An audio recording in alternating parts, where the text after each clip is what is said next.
and later the Oregon governor's debate. C-SPAN, your primary source for campaign 2018. And live tonight, a debate in the race for Iowa's 3rd Congressional District, where incumbent David Young faces Democratic challenger Cindy Axne, who's a state representative. Real Clear Politics is rating the race a toss-up.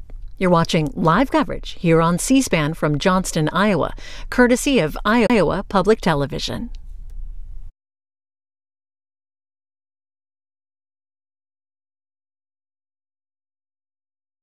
Election Day is less than 4 weeks away, and Iowa's 3rd Congressional District could be one of the nation's closest toss-up races. Where do Congressman David Young and challenger Cindy Axne stand on the issues? We sit down with both on this special debate edition of Iowa Press. Support for this program has been provided by the Arlene McKeever Endowment Fund, a fund at the Iowa Public Television Foundation, established by a gift from the estate of Arlene McKeever. The Associated General Contractors of Iowa, the public's partner in building Iowa's highway, bridge, and municipal utility infrastructure. I'm a dad. I am a mom. I'm a kid. I'm a kid at heart. I'm a banker. I'm an Iowa banker. No matter who you are, there is an Iowa banker who is ready to help you get where you want to go. Iowa Bankers, allowing you to discover the genuine difference of Iowa banks.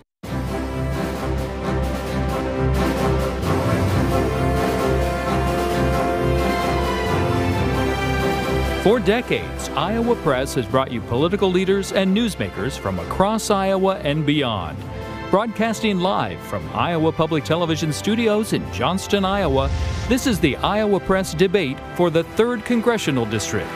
From the IPTV Maytag Auditorium, here is David Yepsen. Iowa's 3rd Congressional District, 16 counties encompassing the southwest quarter of Iowa, covers the state's largest metro of Des Moines and stretches westward across more rural counties to Council Bluffs. We're joined tonight by a pair of candidates seeking to represent the 3rd District in Washington. Republican David Young calls Van Meter home. He's seeking a 3rd term in the U.S. House of Representatives. And Democratic Party candidate Cindy Axne of West Des Moines is seeking to become one of Iowa's first female congresswomen. Welcome to both of you. Thank you. Thank you. Good to have you here. Because this is a special Iowa Press debate, we have an audience here in IPTV's Maytag Auditorium. But they're watching and listening, not cheering or otherwise distracting from our discussion. We've expanded this program to 60 minutes in an effort to accommodate additional issues and questions. Across the Iowa Press table are Aaron Murphy, the Des Moines Bureau Chief for Lee Newspapers, and Radio Iowa News Director Kay Henderson. I'd like to begin our discussion this evening with a simple question to each one of you. Congressman Young, why should you be reelected to another term? Because I'm solutions-oriented.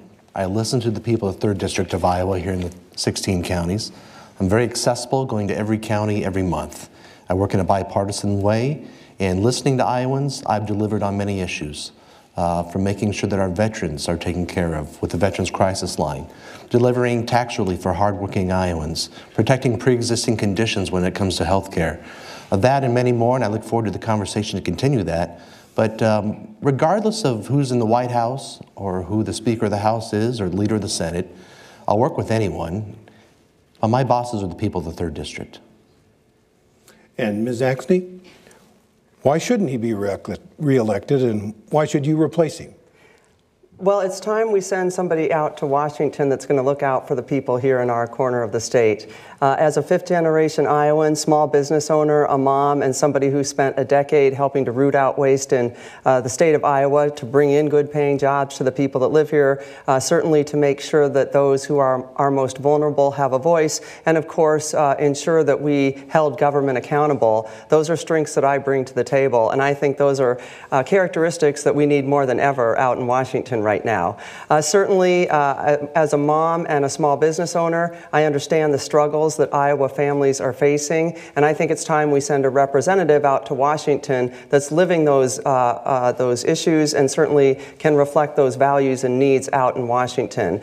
Unfortunately, my opponent, with the votes that he's taken, have been hurting Iowans, and so I think it's time that we send somebody to Washington that will make sure that Iowans have a voice, that Iowans have an opportunity, and that we always stand up and protect the needs of the people here in this district. Well, let's get to those issues. Kay Henderson. First one, healthcare. Congressman Young, you just mentioned pre-existing conditions. You sponsored a resolution on this issue in Congress. Why not a law? Well, I've sponsored a resolution as well because right now the law does protect people with pre-existing conditions. Should that ever change, and the resolution says through a court case or through any legislative changes within Congress, it is the priority of Congress to make sure that we protect those with pre-existing conditions. That is where I stand when it comes to those folks, even within my family. This is a very personal issue for me. And from meeting with Iowans all across the district with pre-existing conditions, they want to make sure that they have those protections. Not only have I introduced that resolution, but as well, when the American Health Care Act came up to the floor for consideration, I didn't see protections for pre-existing conditions in there. I offered an amendment with my colleagues that would make sure that insurance companies didn't discriminate against those with pre-existing conditions, that they didn't price them differently, as well that if a state got a waiver from Obamacare or the Affordable Care Act, that they had to take care of those with pre-existing conditions. And if for any reason people with pre-existing conditions lost their insurance, there's a fund there set aside to help them pay those bills. As well, recently with the short-term limited duration plans that have been put forth, I contacted the White House and made sure that they knew where I stood on that these skinny plans, these shorter plans, they need to protect those with pre-existing conditions. So does that mean you're record. opposed to the Farm Bureau health benefit plans? So I don't like the cap that is in there. I'm against caps, and as well I don't like the fact that they do not protect those with pre-existing conditions, so I have a real problem with that bill. So what should Iowa legislators do? The Republican-led legislature signed it and a Republican governor signed it. Well, I'll leave that up to the legislature here at the state, but at the federal level I'm doing what I can to make sure that those with pre-existing conditions are protected. Ms. Axne, once the mandate for having insurance went away, the math doesn't work for insurance companies if you don't do something about folks with pre-existing conditions. So should the mandate be reestablished?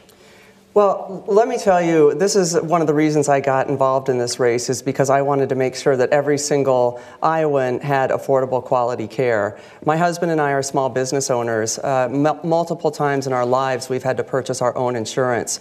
I remember when I was pregnant with my second son, we had just started our business, and we couldn't get maternity coverage as part of an individual plan back then because it was a pre-existing condition, unless we paid for a rider that cost $1,000 a month and then held that in place for at least a year before becoming pregnant.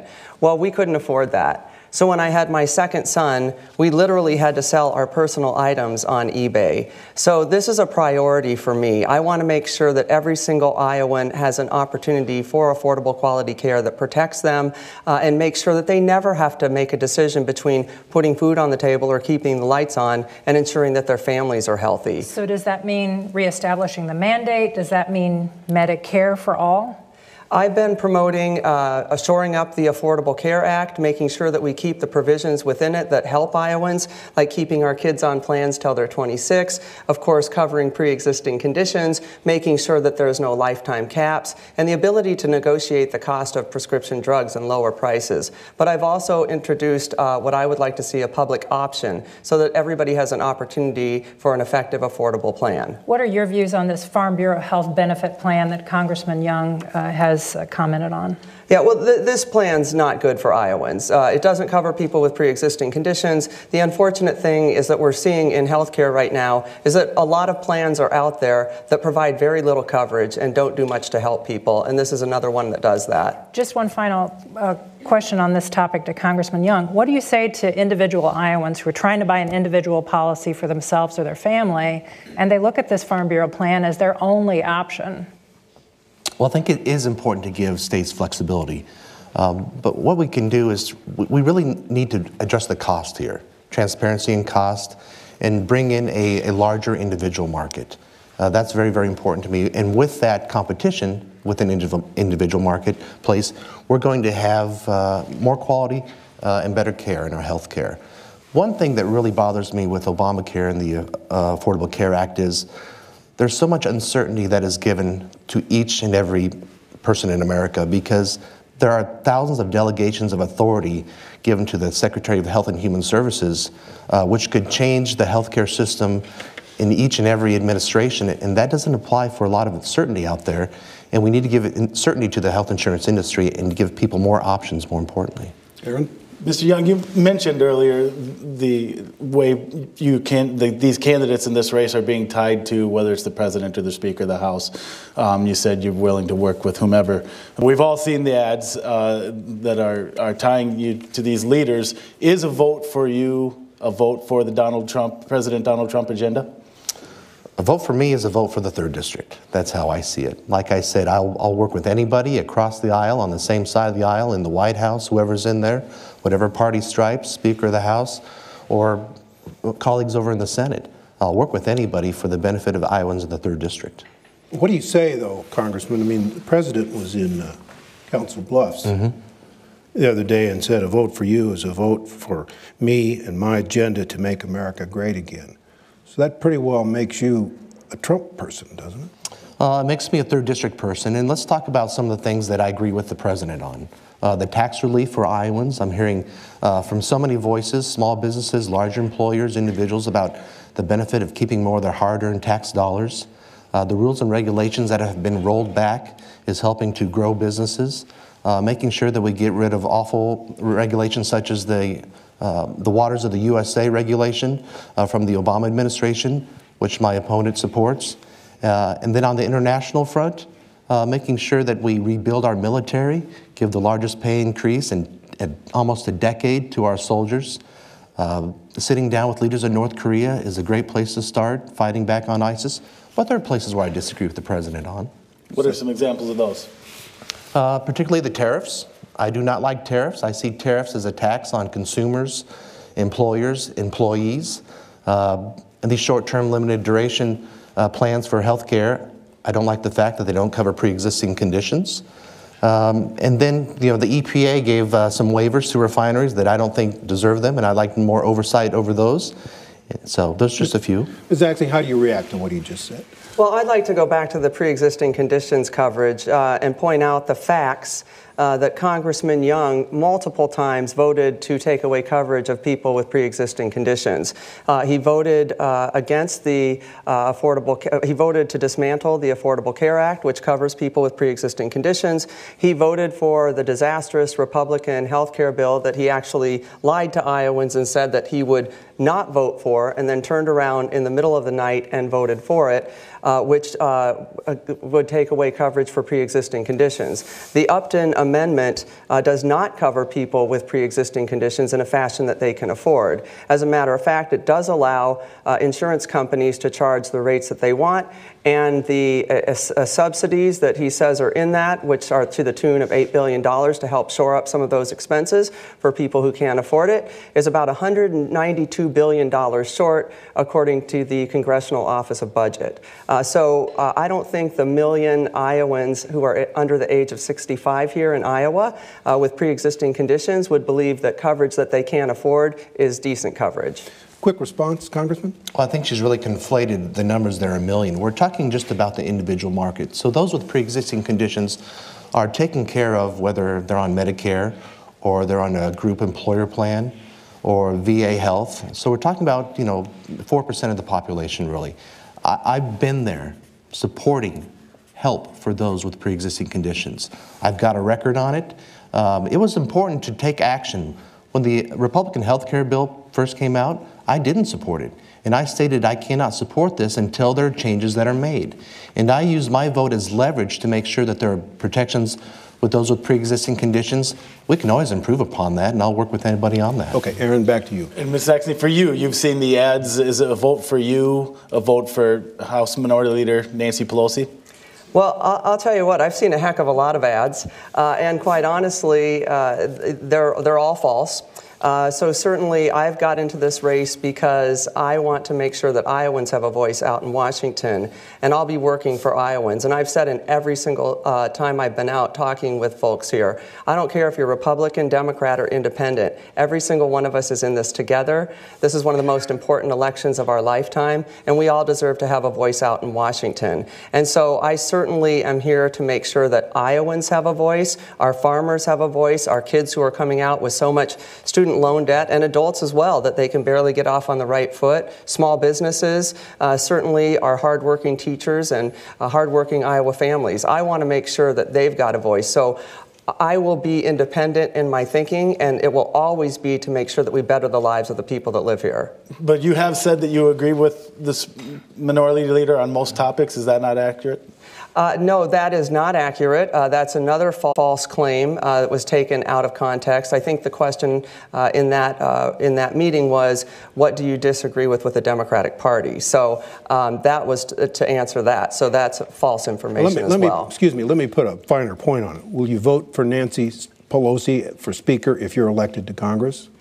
Well, I'll tell you what, right now I'm focused on just winning this race, because we've got to get somebody out to Washington that actually is going to stand up to any administration. And quite honestly, I'll stand up to Republicans or Democrats as long as they're working on something that's not appropriate for the people that live here. So I'm going to make sure that when I get to Washington and that time comes, then I'll be voting for whomever is the best representative for the people here in Iowa. Congressman Young, before we move on to the next topic, taxes, she said you lied to Iowans about your vote on the AHCA. Well, if you look at early on when the bill was introduced in my release, it said I cannot support it in its current form unless it changes. And I brought changes to it. And it's interesting, on May 3rd, just the day before the final vote, the Des Moines Register released a headline that said 72,000 Iowans would likely not have any kind of insurance because of the collapse of the individual insurance market. It was time to act, and I brought forth a solution. And it's an issue that we need to work together on. We've tried partisan approaches on both sides. We need to both sit down together. Let's shift to taxes. Ms. Axne, Mr. Yevson mentioned the Trump rally. You got a nickname there, Cindy Axne. You have said that you would not have supported the GOP tax cuts. Doesn't that mean you would raise taxes? I have said I would not have supported the GOP tax bill. What that means is I don't believe that over 80% of the provisions within the latest tax bill should go to benefit the wealthiest and corporations. That's absolutely unacceptable. What I want to do is make sure that our hardworking middle-class families here in Iowa have opportunity. I would like to ensure that we continue and grow the child care tax credit. I'm a mom.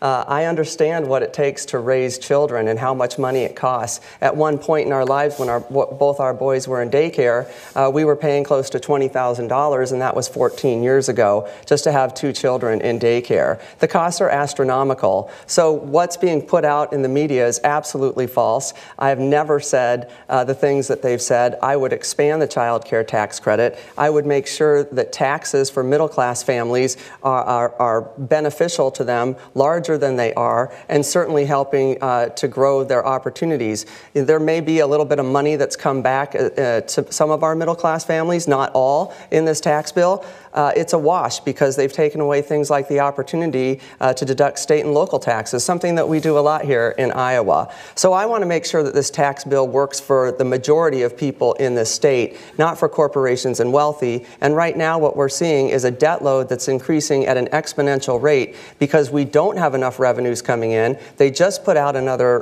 release on that. Our revenues are vastly exceeding our costs and our expenses there in federal government. And that's all due to the GOP tax bill that Congressman Young voted for that puts money in the pockets of wealthy and helps corporations not pay their fair share. Mr. Young, today the Gallup organization released a poll that said 64% of Americans have seen no increase in their take-home pay as a result of the tax law that you signed. That doesn't appear to be the talking point that voters are hearing from Republicans. Well, that's not what I'm hearing from the people that I represent and that I visit in the 16 counties. Receive many emails and phone calls talking about how the tax relief with individuals and small businesses are allowing them to spend more of their hard-earned dollars on their families, whether it's another mortgage payment, car payments, a tuition for school. Small businesses are expanding. Larger employers are expanding as well. I think it's important that we doubled the child tax credit and doubled the standard deduction. My opponent here says that the tax relief has helped her small business. My opponent has also said that one of the things that she would do would vote to repeal the GOP tax bill. That's a tax increase on Iowans, and I don't think that's a good thing. How do you respond to that?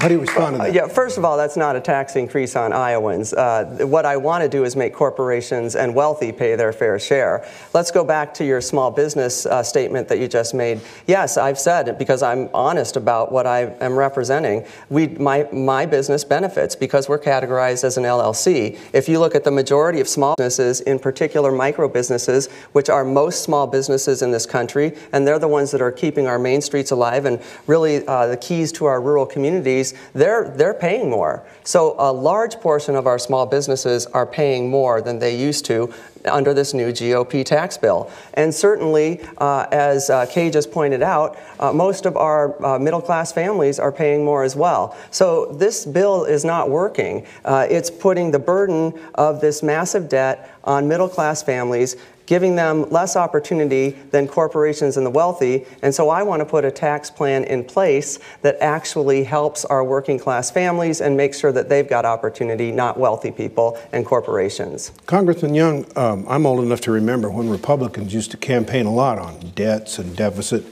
What happened to your party in this debate over taxes and spending?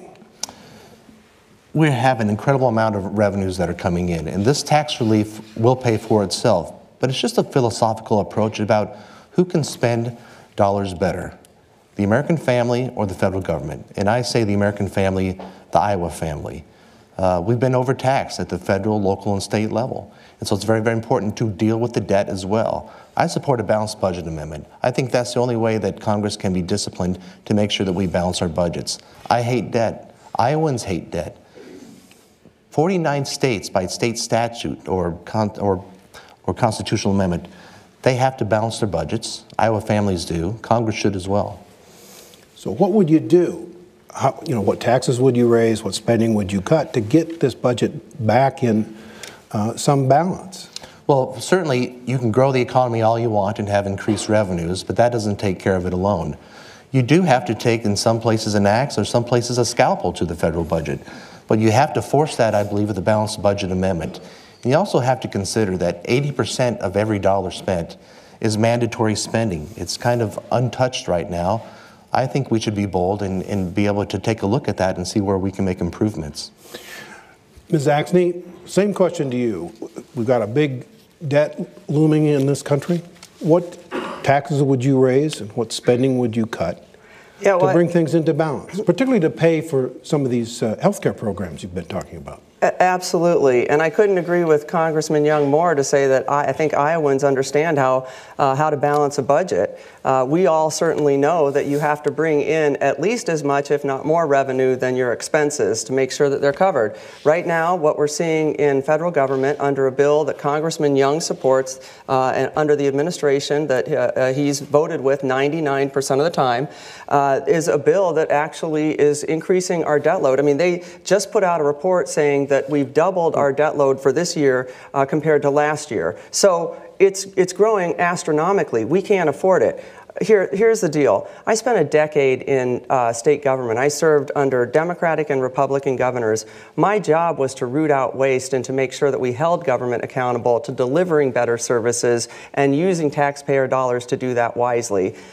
My job, I think, is to go into Congress and not just understand that when we put a policy in place, that the structures and the resources to support it have to be there. And that's what I plan on doing, is going in and finding waste within the system, making sure that the entire federal government, its departments, are running efficiently and effectively, finding savings there, and then also making sure that within a tax bill that the wealthy pay a fair share and that corporations pay a fair share as well. So my question is, what taxes would you raise and spending would you cut? You've talked about waste. Most economists say that doesn't get you there. Now you're talking about here at the end, raise taxes on corporations and well-to-do Iowans? Well, no. First of all, you know, what this latest bill has done has lowered. It's taken the corporate tax rate from approximately 35% down to 21%. And then, of course, there are continuing to be opportunities for those corporations to have write-offs. So the effective tax rate for most large corporations, we have yet to see what that's going to look like. So I want to go back to a tax rate that actually serves the purpose of making sure that it's a fair tax rate for the corporations, but also ensures that we've got the revenue that we need to bring in. So I'm not saying go back and pay, you know, do this, that, or the other thing. I'm saying we need to look at this. What they've done is cut it by about 14%, kept all of those breaks in there, so we're losing the revenue that we need to generate to cover our services. Congressman Young? Going back to the rates where they were, like my opponent suggests, is raising taxes on Iowans. Congressman Young, you mentioned 80% of the budget is untouchable. What part do you want to touch? Well, I think we need to look at all the programs, and we need to make sure that Social Security and Medicare are strengthened and modernized and solidified. Does that mean means testing? That's on the table. I've been supportive of means testing. But we have to do, when it comes to Social Security and Medicare, we have to remember the solemn promise between the people and their government. This is not just money that's just given to folks. They paid into the system, and it's theirs, and they deserve to have it back. It's got to be done in a bipartisan way. You can't have a partisan solution on this. It's got to be done in a transparent way as well. And you have to have the support of the other end of Pennsylvania Avenue. I think there's a willingness in Congress, but right now the president says he doesn't want to touch those programs. I think we need the spirit of former Speaker of the House, a Democrat Tip O'Neill, and Republican President Ronald Reagan, who got together, saw an issue, saw a problem, saw that the promise to Americans were being broken, and they fixed it in a bipartisan way. Mr. Young, you talked about the tariffs early on. The administration recently announced a new deal with Canada and Mexico, two of Iowa's biggest trading partners. But your old boss, Senator Grassley, said that 95% of what's in that is the same as what was in the old NAFTA deal. Given the market fluctuations that we've seen in the past few months, were those worth getting to where we are now with this new deal? Well, if it's a better deal, then I think we should take it. You know, I've been talking to stakeholders in agriculture and manufacturing who see it as a positive. We need to make sure that with this new USMCA agreement, that we get it taken care of and tie the loose end, that knot in Congress to keep it going forward. That relationship is very, very important with Canada and Mexico. They're incredible trading partners. And then use that relationship in a strategic manner, Aaron, to make sure that we work in a concerted effort to isolate China. That's really where the problem is. I would like to see the president sit down with the leader of China, and it looks like he may in the G20 summit. That's very, very important. But I think we're squeezing China right now. Back to the USMCA, though, I think it's time to take the tariffs on steel and aluminum off of them. So that sounds like you'd be willing to vote for this when it comes. I find it as a positive light, yeah. Exactly. How do you feel about it? Yeah, would you vote for this if elected and that came to before the House? Well, let me just first of all say, I think it's very reckless by this administration to have started these trade wars, and certainly with our allies and our neighbors. Canada is one of our biggest trading partners. What we've seen, and so is Mexico, what we've seen as a result of this, and you brought it up earlier, is an uncertain market. So anytime that we create uncertainty within industries, prices go down, people buy less, and there's less opportunity for growth. And so that's what we're already seeing in this country. And we're seeing that right now with our agriculture sector here. So I would certainly look to any regulation, any agreement to make sure that it works for the people here in Iowa. I'm certainly someone who understands that in government we can pile regulations on top of regulations or policy on top of other policy without looking to make sure that it's actually working for the direction that we'd like it to achieve.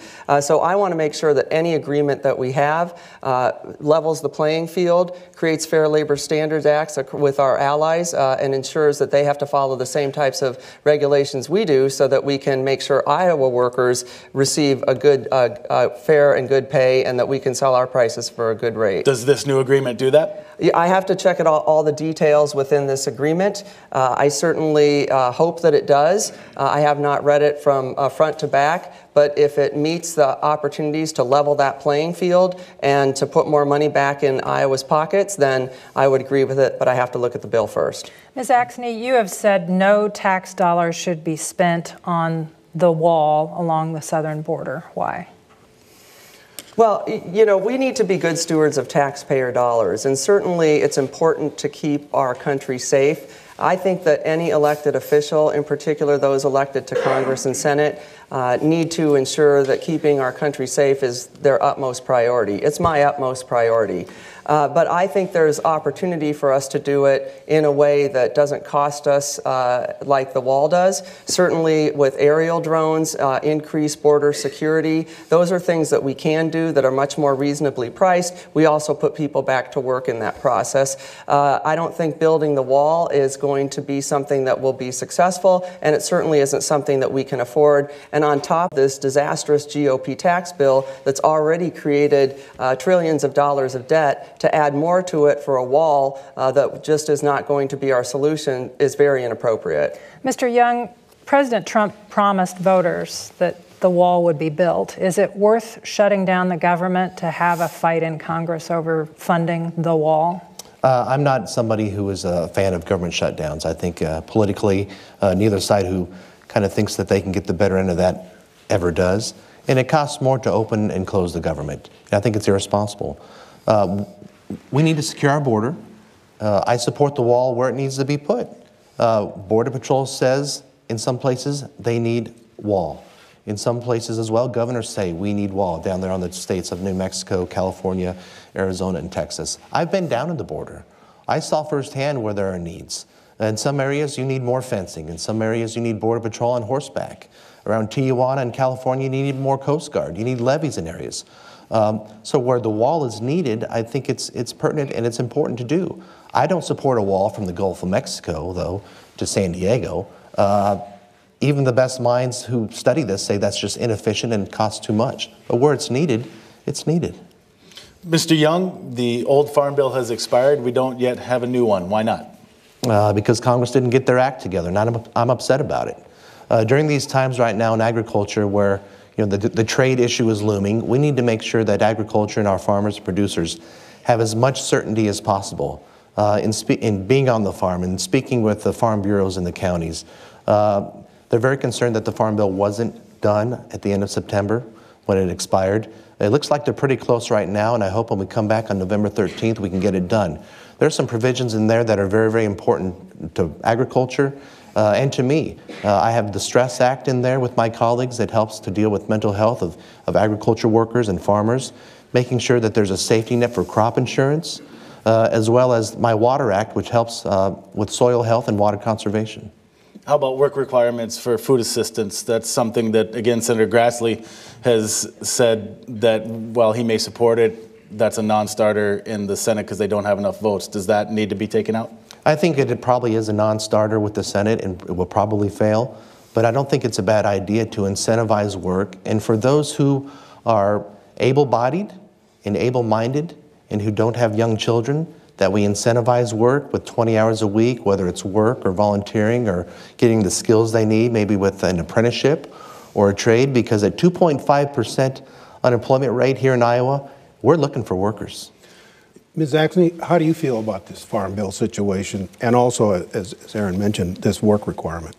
Well, I'm really disappointed that Congressman Young and his colleagues out there left and came back without finalizing a farm bill. Our farmers are on their 7th year of declining crop prices. This administration has imposed a trade war that has caused uncertainty and continual loss for our farmers and downstream industries as a result of that. So to not pass a farm bill is quite honestly the straw that broke the camel's back for our farmers. I think it's incredibly unacceptable that this this administration is using our farmers as leverage with these taxes. Our farmers should never be used as leverage. And then certainly not passing a tax bill, but coming home and not staying out there to do your job. I don't think that there is any other Iowan that I'm aware of that could say, well, you know what, I don't need to finish up my job. I can just come home when it's halfway through. Leaving Iowans without a farm bill is absolutely unacceptable and something we should never do. Work requirements. Yeah, well, listen, within the Farm Bill is a Supplemental Nutrition Assistance Program, SNAP, and that's where they're talking about putting those work requirements. The majority of people on SNAP are either working already or are disabled and can't work. So the majority of people who are receiving these subsidies that they need, nutritional programs, are working if they can. So I don't think that adding that element is something that's necessary. People try and work. You know, we need to make sure that we understand that people in this country, definitely people in this district, understand the value of a hard day's work, and if they can get a job, they're going to try. I don't think strapping them and not giving them the food that they need is appropriate. Mr. Young, is that fair? Is this a failure of Congress in which you mentioned and of which you're a member? Is this partially on your shoulders as well? I've been very critical of Congress in not getting this done. And just to correct the record on the SNAP and the work requirements, it does not impose them on those with disabilities, those who have young kids, those who are not able-bodied. And I think what will harm agriculture the most is if we go back to some of those Obama rules and regulations, such as Waters of the USA that you support, which would have regulated 97% of Iowa's land in a new way. That's an economic issue and a private property rights issue, as well as going back and raising taxes on farmers. Ms. Axne. Well, that's absolutely false again. The Waters of the U.S. would have extended the Clean Waters Act by about 3% across this entire country. We haven't even seen what it would even do here in Iowa because there's been a federal law case that said that Iowa won't be included at this point. So I think that this is another statement that is not truthful and certainly isn't being forthright with the people here in this district. How do you balance this issue in this district? You got the most urban area of Iowa here, and people are fed up with nitrates in water. Excuse me. And yet you've got a lot of farmers out there who reject federal or state regulations. So, Ms. Axne, how do you balance this issue in this district? Sure. Listen, I think there's always an opportunity to make sure that our farmers succeed and that we also protect our environment. At the state of Iowa, I directed the governor's agenda for clean energy and the environment, helped bring the wind industry to Iowa, putting thousands of people to work in that, and of course supporting and growing clean biofuels here in Iowa, including ethanol.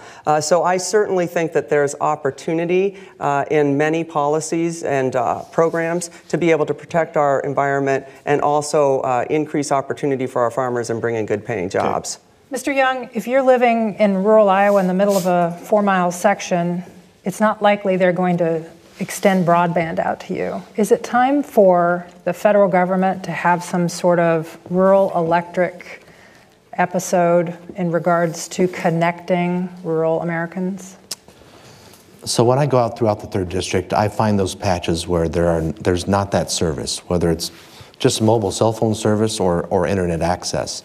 But the federal government, under the United States Department of Agriculture and Rural Development, there's a program called Rural Utility Service.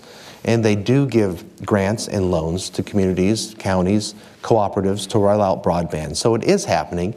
And being on the Agriculture Subcommittee, on the Appropriations Committee, I've been guarding and we've been beefing up that account over the years that I've been, the past 4 years I've been in Congress. And so it's any way I can get Iowa's taxpayer dollars back, I'm trying to. But the federal government decided electricity is a necessity. Is broadband a necessity? Well, a lot of people think it is. It's a necessity in pretty much everybody's daily lives, and so the federal government is working to try to help with that. And there's private companies as well who will make an economic decision on whether or not it's beneficial to them to go in certain areas. I tell them that go there, and you will see businesses come into those areas. The population will stay there. You'll have more workers, economic activity. Ms. Axne, private companies say they don't go there because they can't make money. Is the federal government, if they were to embrace sort of an electrification episode with broadband, would they just be pouring money down a hole? Well, listen, I think there's great opportunity for us to be able to bring broadband out to every part of this district and across the state. And as a matter of fact, I've been talking consistently about an infrastructure bill that wouldn't address just our roads and our 5,000 bridges, our water and sewer systems, that we have pipes that are almost 100 years old and ripe for failure, but of course housing and cellular and broadband services. When I was at the state of Iowa, we worked on trying to get broadband out to our public administrative buildings. We've got the Iowa Communications Network that extends out to our public schools. It's in need of upgrading, that's for sure, but I think there's great opportunity for us to combine our rural carriers with things like the ICN and certainly with a government-private partnership to make sure we extend broadband to everybody, because I agree with you. I think it is the electrification of today. We can't expect that our communities can succeed if they don't have access to the internet and if they can't participate in today's economy. Mr. Young, she just mentioned infrastructure. Do you think the gas tax should be raised to help finance the president's vision for infrastructure improvements in the country? No. Why not? Because I think it's a tax on working Iowans. I would like to see some parity and equity, though, in how far roads and bridges. For instance, we have a lot out there who are driving on our roads and bridges who aren't paying into it necessarily, with electric vehicles, propane, different kind of fuels, flex vehicles. I think if you're going to play on those roads, you got to pay. And so the Department of Transportation, under our direction, is looking at some solutions to make it more equitable, so those who are on the roads are paying for it. A per mile tax? That's been part of the discussion. How do you feel about that, Ms. Axne? Raise the gas tax, per mile discussion. Well, I think we need to look at all opportunities for making sure that we've got what we need for an infrastructure bill. Unfortunately, this infrastructure bill that came out under this current administration passed on the bulk of the cost to local government, and that's something that I'll never support. So I certainly think we need to look at any option that's out there. I don't have, I'm not going to say yes or no right now to that. We haven't seen a gas tax in a heck of a long time. We'd need to look at what might be an opportunity for us to find those funds and look at multiple options. Aaron? Before we move on real quick, Mr. Young, a few years ago, the state of Iowa looked at its transportation budget and saw a hole and passed a state gas tax increase on a bipartisan basis. Was that a mistake? I'll leave that at the state level to decide that, but I'm not embracing one at the federal level. Wanted to ask you both about gun safety and regulations. Mr. Young, we're just a little bit past a year from the shooting in Las Vegas, after which there were numerous calls for a ban on bump stocks, which helped the shooter in that incident to fire more rounds more rapidly. That has not happened yet. Why is that, and should that ban still be put into place? Well, I'm very concerned about the violence in our society. And when I go around to the schools and talk to families, they're concerned about it as well. And I've taken action on the issue. I'm for getting rid of bump stocks. We also passed legislation to make sure that we put some grants out there, the Stop School Violence Act, for schools to harden themselves, to hire school resource officers, to provide mental health funding as well, and counselors for kids who may have a mental health issue.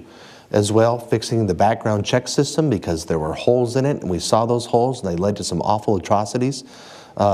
Plugging those holes and making sure states were complying with them. As well, I introduced the Protecting Our Communities and Rights Act, which is very, very important to me and a lot of people that I talk to, that says, instead of waiting for after tragedy to realize somebody with a mental health issue created an atrocity on its citizenry, get at that before it happens. And so it allows authorization of a program for states to set up their own red flag system.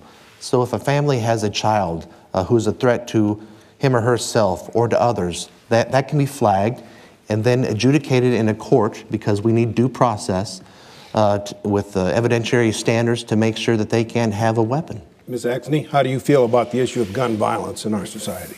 What do we do about it? Well, my dad's side of the family are all hunters. One of the bureaus I oversaw at the Department of Natural Resources was hunting and fishing licensing. So I'm very familiar with Iowa's history of gun ownership for sport and protection. But what we're seeing today in our communities is absolutely unacceptable. When our children, our kindergartners, 5-year-olds, are going to school for the first time, and within the first week or so of getting there, they're learning how to keep themselves safe, keep themselves alive from a mass shooting.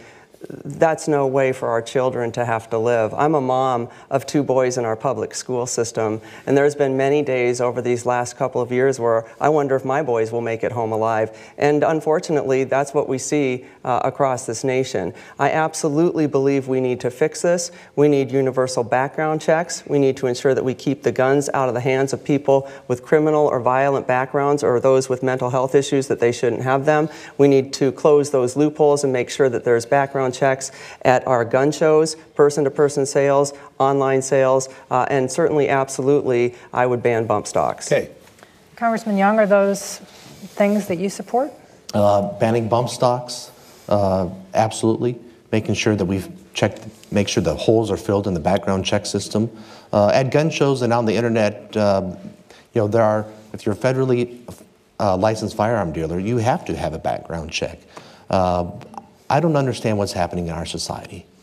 It's hard to legislate away evil and get into the hearts of people, but these things are happening, and at the federal level, I'm doing what I can to make sure that those communities and individuals are being protected. We've got way too many questions and not enough time, so I want to move on to another issue. Ms. Axne, should we get out of Afghanistan? I think it's high time that we make sure that we bring our troops home. We have been over there for a long time, as we all know. I certainly think there's opportunity for us to back that up with support to make sure that on the ground we're ensuring that there's opportunity for people that live there, that there's an opportunity for democracy and to grow that. We keep our country safer by going in and following boots on the ground with programs that help support democratic societies. And so I'd like to see us take advantage of doing that. There's a small pot of money set aside in federal government to make that happen. And it is, if you ask any of our veterans and our military people, they would also support the fact that we've got to make that happen. Mr. Young, time to get out. I think we need to listen to Secretary Mattis and the chiefs of our different military divisions. But I do think we've been there a long time, and we need to see some action. It's slow. I've been to Afghanistan and visited with our troops and generals out there. The point is to try to make sure that we can train the Afghanis to protect themselves. It's a slow process.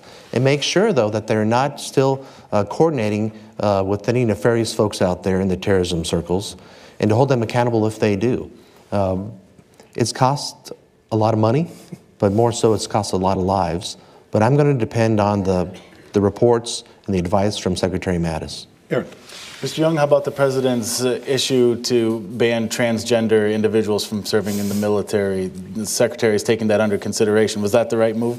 I've always said if you can pass the fitness tests and the mental exams and you want to fight for your country and our Constitution, you should be able to serve. Ms. Axne, same question for you. Well, I absolutely support our LGBTQ community and transgender individuals. I think it's appalling that those that are serving in our military and who have put their lives on the line for this country are being treated this way. I certainly don't support that.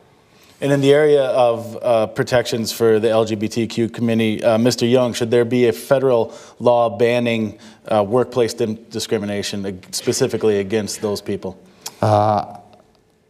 We need to treat everybody with dignity and respect and kindness, and I'm not for discrimination when it comes to employment.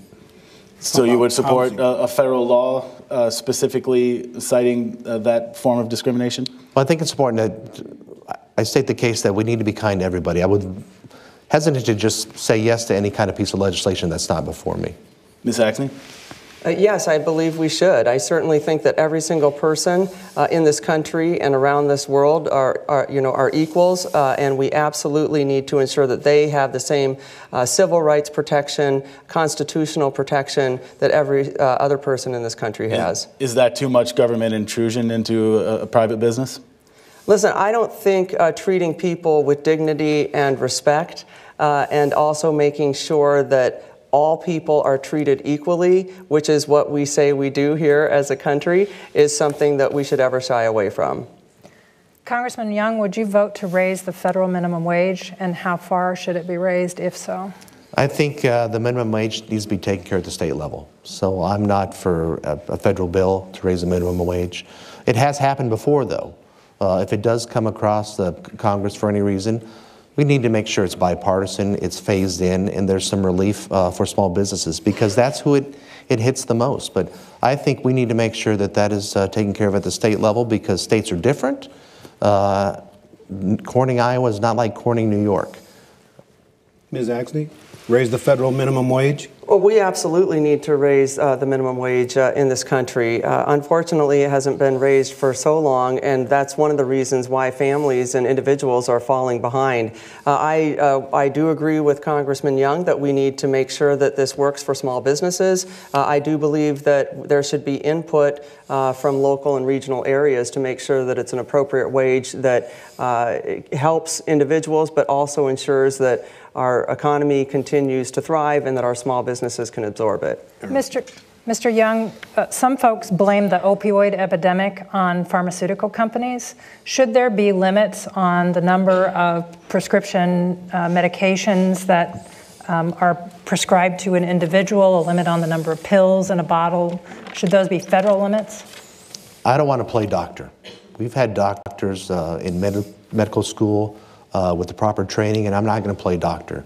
But I do think we need to bring some real transparency to this with the prescription drug monitoring programs, and not just in Iowa, but in other states as well, because if just a few states are doing it, there's going to be folks going around the system going to other states. And so with that system and that transparency, you can see if there are some providers who are pill pushers or some pill shoppers out there. But the opioid crisis is real. I've seen it firsthand. It breaks your heart. It's an evil addiction. Nobody wants to be in that. We need to make sure that, aside from a prescription drug monitoring program, that we give law enforcement the tools that they need to fight those dealers with fentanyl and heroin, and provide treatment and prevention efforts as well. Ms. Axne? Listen, I do think that we need to hold our pharmaceutical companies accountable. Unfortunately, my opponent has taken tens of thousands of dollars from Big Pharma.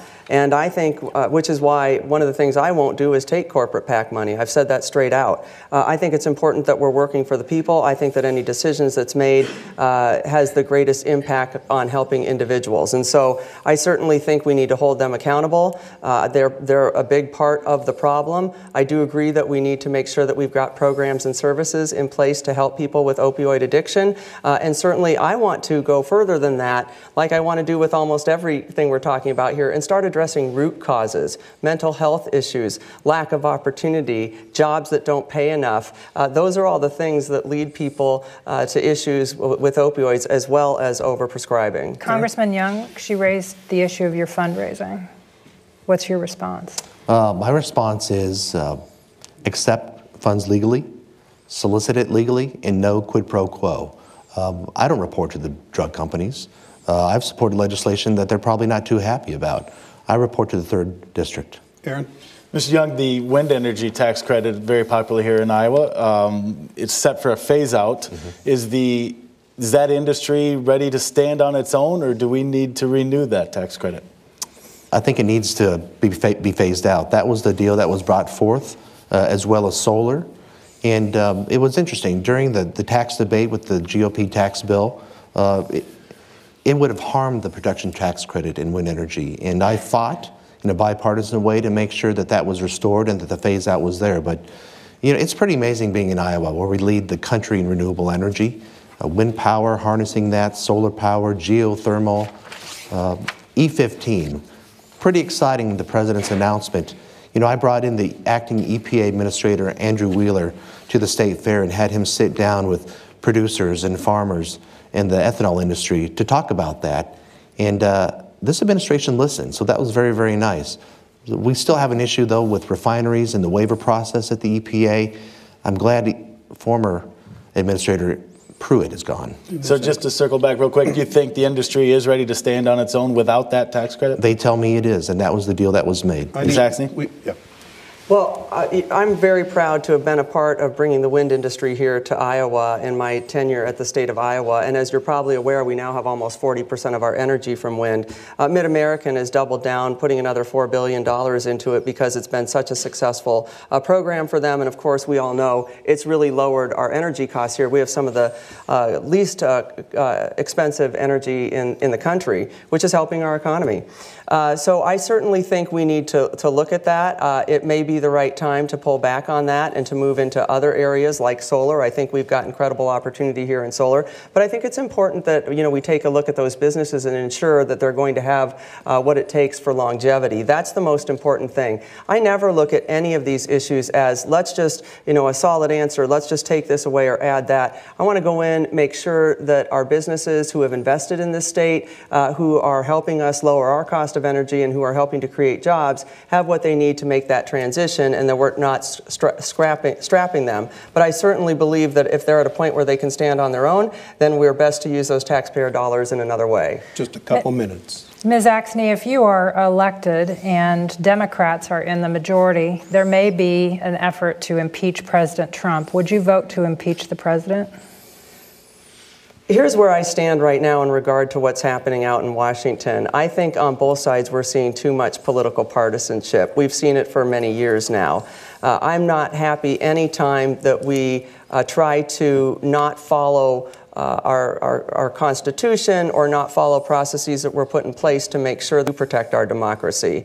So I don't have an answer for that at this time. I certainly think what's important is that we allow Mueller's investigation to complete its course, and we'll determine at that point if there's information in there that puts our country at risk, or that certainly means that we need to do something like that. Mr. Young, the president has said that the Mueller investigation has gone on too long. Has it? Good question. It's still there. As long as they are staying course and not being diverted into other weird areas that they've been doing, I think they need to keep focus on the issue. So I believe the Mueller investigations could keep going. We need to get to the bottom of this. So far, even Democrat leaders in the House and the Senate have said that there's no evidence of collusion. So that's very, very important to take note of. But at some point, this does have to end. It's been almost, a year and 3/4, almost 2 years, really. It has to end at some point. But the investigation should go forward. And when the findings are there, there should be no question left out there that any of us should be questioning. We've got 30 seconds left. I'll split it between the two of you. Ms. Axne, what have we overlooked? Well, I think maybe economic opportunity here for the people in Iowa. So I absolutely want to make that a priority. I'll go back to the fact that I want to support our small businesses. I want an infrastructure bill that helps build that baseline for economic growth. Congressman Young. We do not need to go backwards with Nancy Pelosi as Speaker, raising taxes, overregulating our economy. And that side of the aisle, Speaker Pelosi is talking about impeaching. We need to go forward to make sure that this tax relief continues and economic opportunity continues and freedom keeps continuing. And I've got to go. Thank you both for being with us. Appreciate it. And thank you for joining us for this special live Iowa Press debate here at IPTV Studios in Johnston. We hope you'll join us in the weeks ahead for Iowa Press at our regular air times, 7:30 Friday night and noon on Sunday here on statewide Iowa Public Television. For our entire crew here at IPTV Studios, I'm David Yepsen, and thanks for joining us today.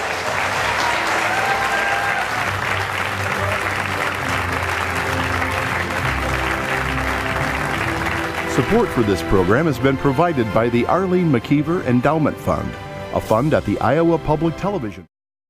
With Election Day less than a month away and the control of Congress in question, see the competition for yourself on C-SPAN. Watch the debates from key House and Senate races. Make C-SPAN your primary source for campaign 2018.